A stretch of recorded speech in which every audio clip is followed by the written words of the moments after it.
delighted you decided to join us for this training series to better help you, as parents, understand augmentative and alternative communication, otherwise known as AAC. We've developed 5 modules, each approximately 15 minutes in length, to explain the basics of AAC, learn how to encourage communication with symbols, support literacy development, learn your parent responsibilities, and help you find the best resources to continue your knowledge of AAC. Let's get started.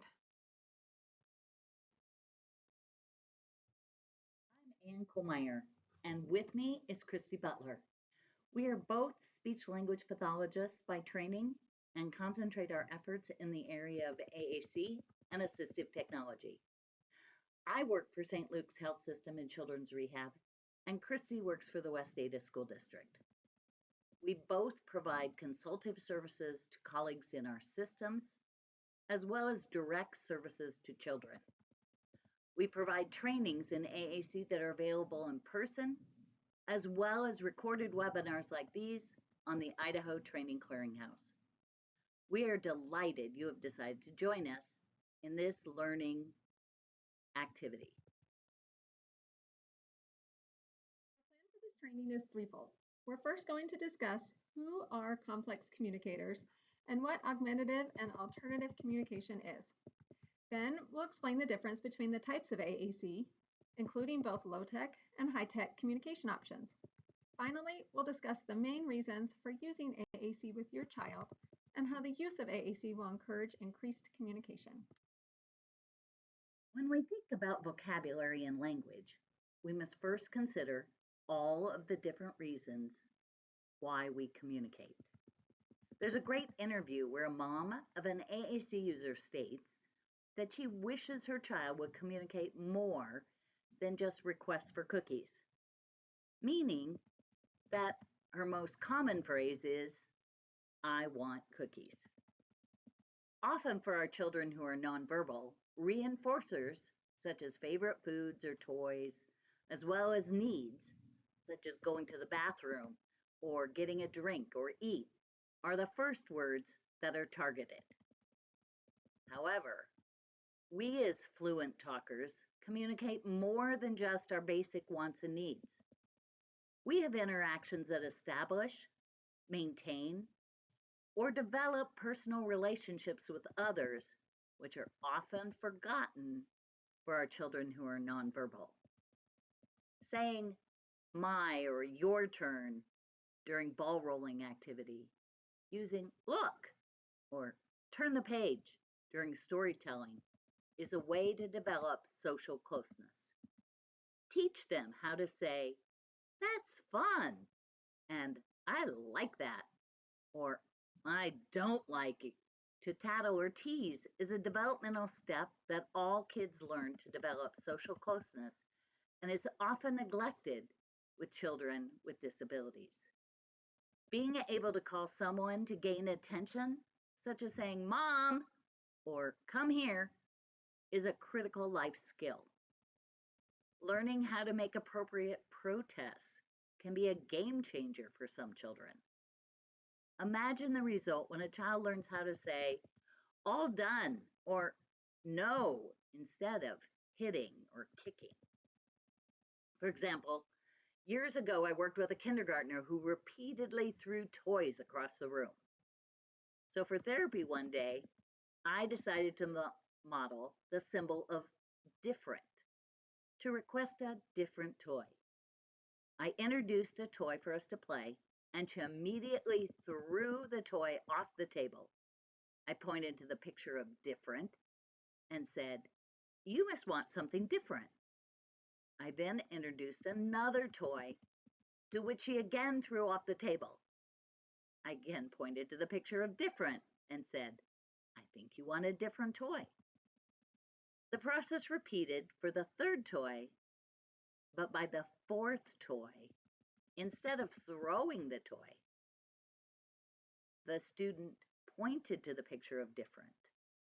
It was such a powerful moment for both the student and me to realize how impactful teaching appropriate protests can be. We also communicate to exchange information by commenting or asking and answering questions, and to fulfill social routines such as please and thank you, and greeting others. When we want to foster communication skills for our kids, we need to make sure that we're not just focusing on making requests.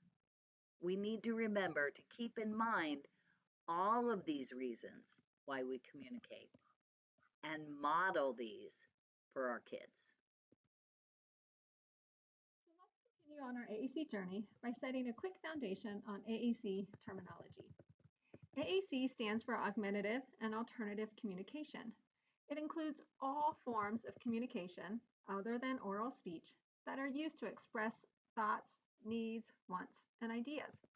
It can include unaided communication, which consists of nonverbal communication such as gestures, facial expressions, and sign language. It also includes aided communication, which refers to the tools we carry or the external support we use for communication.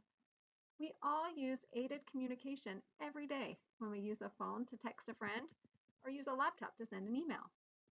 For students with complex communication needs, aided communication can also refer to low-tech communication boards and voice output buttons, as well as high-tech speech-generating devices.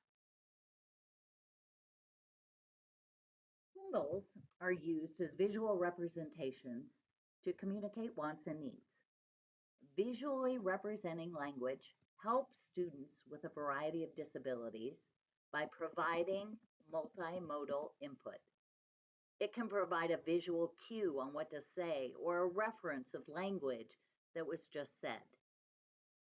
It can also provide a multimodal approach where a child can communicate through touch, visual, verbal, and auditory modalities. Caroline Musselwhite, a well-known researcher and presenter in the field of AAC, often shares that words are like the air. Once spoken, they evaporate. When we use symbols to support communication, they don't evaporate.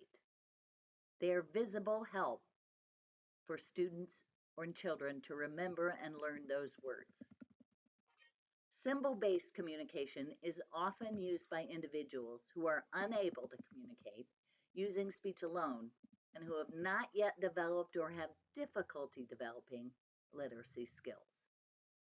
Symbols offer a visual representation of a word or idea, and for those that aren't able to type or write yet, symbols can give children access to a different way to communicate. It's important to note that we can't just hand children this communication system without showing them how to use it. We all don't just go to France and can immediately speak French. We have to be taught the new language. In our next training in this series, we'll talk about how to model symbols on an AAC system. Children with complex communication needs have difficulty producing speech at the same complexity as their peers.